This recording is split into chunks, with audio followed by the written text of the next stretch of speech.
Seja muito bem-vindo ao canal do Plástico, meu nome é Gilberto e o vídeo de hoje vai falar de aplicação de alguns materiais que são muito utilizados pela indústria e nos segmentos de mercado que são os plásticos e as resinas que a gente chama de commodities, que são os plásticos mais utilizados no mundo.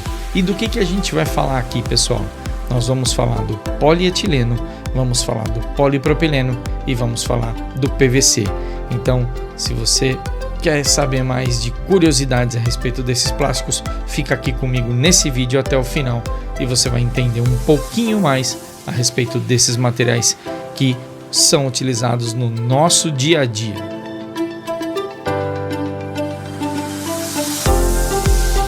Legal, pessoal, vamos falar um pouquinho aí sobre as resinas plásticas mais utilizadas no mercado e nós vamos começar aí sem muitas delongas com o polietileno. Então vou pegar minha colinha aqui para a gente dar uma olhadinha em alguns dados, porque são muitos dados, galera. Se vocês começarem a pesquisar sobre esses materiais, vocês vão entender exatamente qual é a amplitude de aplicação desses produtos. Então vamos começar com o polietileno.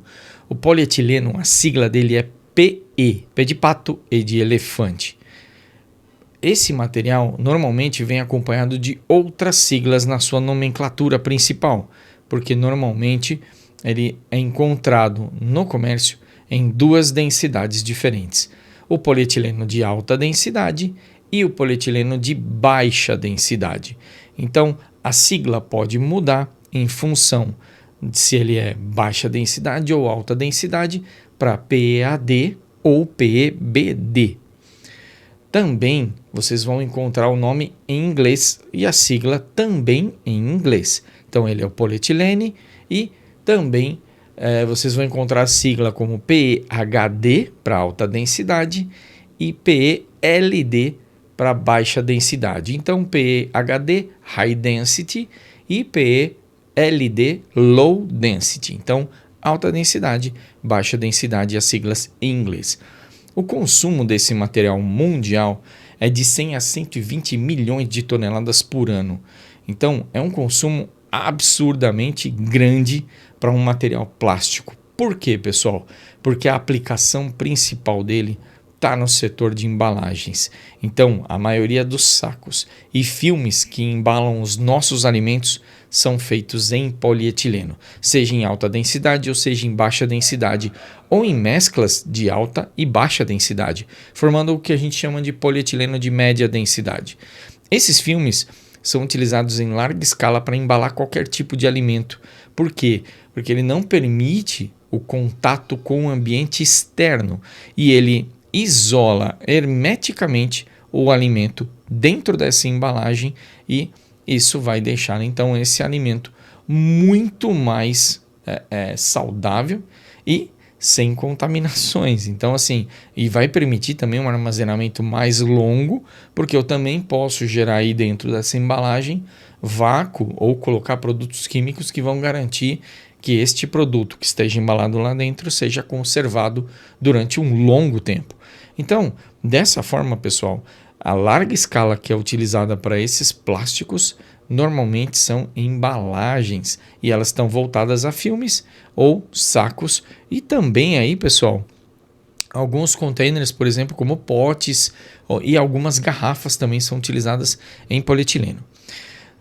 Existe também uma aplicação muito grande para tubos e conexões, pessoal, para água e gás. Então hoje é muito também utilizado o tubo de polietileno para ar comprimido, por exemplo, gás natural, tá? E também para água, tá? Para levar água em certas tubulações. Pela facilidade de montagem, soldagem e pela facilidade de corte, né, desses tubos, porque o material também resiste muito bem a intempéries, resiste a ataques químicos, tanto de produtos aí extremamente agressivos, tá? Produtos descartáveis como copos, pratos e talheres, tá? Brinquedos e utensílios domésticos, então tem uma série também de brinquedos e utensílios domésticos que são fabricados em polietileno, e E também uma das principais características desse material é que ele é leve, flexível e muito resistente à umidade e agentes químicos. Beleza? Pode ser reciclado também em 100% das suas aplicações. Isso é, se a gente souber onde descartar e da melhor forma como descartar esse produto, ele pode ser reciclado muito facilmente. Tá? E ele pode voltar a virar as embalagens normais que a gente já está acostumado a comprar no mercado. Ok? Segundo material, polipropileno. A sigla é PP, P de pato, P de pato. Beleza? Esse material é usado também em larga escala, principalmente, tá, em embalagens. O consumo desse material por ano em toneladas gira em torno de 80 a 90 milhões de toneladas por ano. Tá? Então é um material que vocês vão encontrar em muitos produtos. Olhou embaixo do produto ali, aonde tem a sigla PP, já sabe que é polipropileno. Ok? Embalagens rígidas, potes, tampas, frascos em geral, tá bem? Garrafas também é muito utilizado. Componentes automotivos, o PP é amplamente utilizado, seja ele para fazer o para-choque, seja ele para fazer painéis frontais, painéis laterais, lateral de porta, console central. O polipropileno é muito usado hoje na indústria automobilística, tá bem? Para aplicações em geral. Hoje é aplicado também, por exemplo, na parte interior dos motores, em acabamentos, em peças que dão acabamentos nas colunas, por exemplo, quase tudo é em PP. Têxtil também é usado para mobiliários, seja ele para fazer pés, né, rodinhas, né, apoia-braço, tá? As cadeiras que a gente conhece tanto aí de escritório, a grande maioria também usa o polipropileno na sua composição. E também carpetes e cordas, então dá para fazer monofilamento de polipropileno, e aquele tapete que às vezes a gente tem em casa é de PP, então fique atento.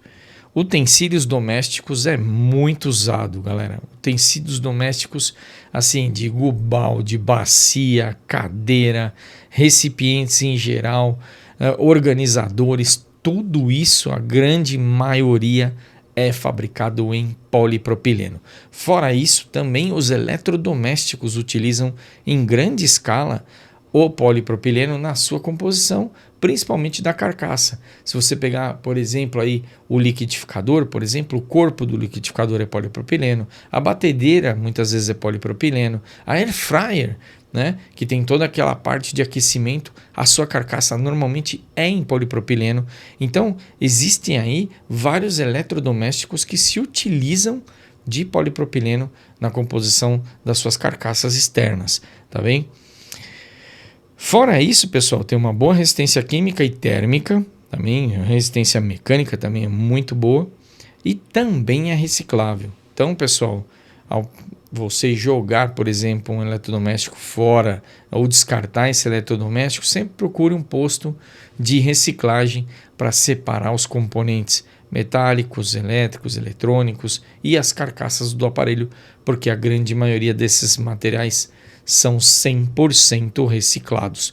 Tudo que eu falei aqui dá reciclagem, então toma bastante cuidado na hora de descartar para não colocar no lugar errado.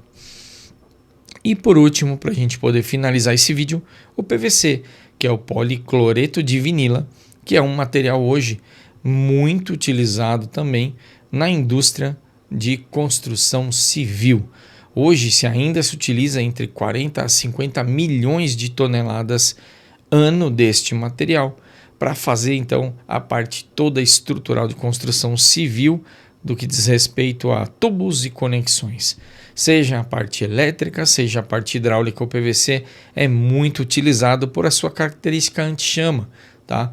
E também pela sua resistência mecânica e química elevada, que vai garantir então que os produtos tenham uma durabilidade muito grande, né? Lógico, ninguém quer colocar um tubo na parede e que aquele dure 10 anos, 15 anos, que aquele dure o resto da vida enquanto a gente estiver morando dentro daquela casa, né? Então são produtos muito resistentes.